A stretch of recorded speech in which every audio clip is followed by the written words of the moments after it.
ఈ నవరాత్రి సందర్భంగా 7వ రోజు అమ్మవారు మనకి శ్రీ మహాచండీదేవి అలంకారంలో దర్శనమిస్తారు.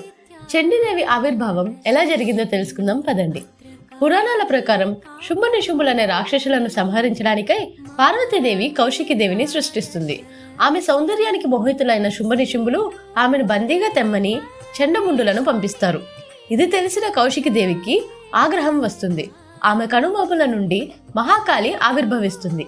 మహాకాళి చండముండుల తలలు నరికి కౌశికీదేవికి కానుకగా ఇస్తుంది. అలా ఆమెకి చండీ అనే పేరు వచ్చింది.